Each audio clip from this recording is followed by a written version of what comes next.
అనంతపురం జిల్లా గుంతకల్లులో తెలుగు తమ్ముళ్లు రెచ్చిపోయారు. టీడీపీ నేతలు బాహాబాహి తలపడ్డారు.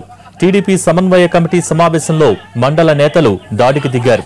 మస్తానయ్య, రామాంజనేయులు కొట్టుకోవడంతో స్థానిక నేతలు, కార్యకర్తలు అవాక్కయ్యారు.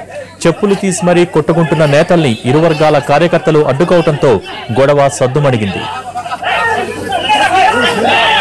దీనిపై తాజా సమాచారం మా ప్రతినిధి సీను అందిస్తారు. సీను, అసలు గొడవ ఎందుకు జరిగింది? దీనిపై అక్కడ ఉన్న నేతలు ఏమంటున్నారు? అసలు గుంతకల్ పట్టణంలో ఇవాళ తెలుగు టీడీపీ సమన్వయ కమిటీ సమావేశం జరుగుతుంది. గుంతకల్ పట్టణానికి సంబంధించి నియోజకవర్గ సమావేశం జరుగుతున్న సమయంలో ఏదైతే ఉందో కళ్యాణపట్నం బయట మండల నాయకులు ఎవరైనా రామాంజనేయులు, మస్తానయ్యలు ఘర్షణ దిగారు.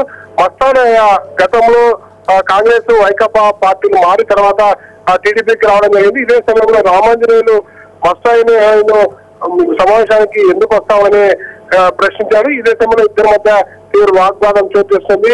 అయితే ఈ ఘర్షణ ప్రస్తుతం ఈ గొడవ సంబంధించి కారణాలు వేరే ఉన్నాయని చెప్తున్నారు. పాత కక్షలు మంత్రులు పెట్టుకొని ఈ విధంగా గొడవ జరిగినట్టు చెప్తున్నది.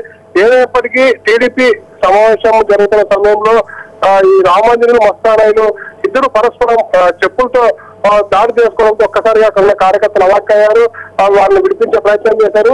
నాయకులు అయితే సీనియర్ నాయకులు మొత్తం వాళ్ళు తీవ్రంగా మందలించడం జరిగింది.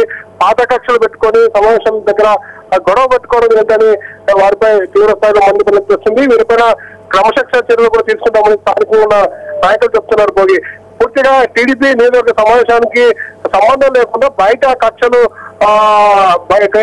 ఆధారంగానే ఇద్దరు కక్షలు మనకి తెలుస్తోంది. Thank you Srinu.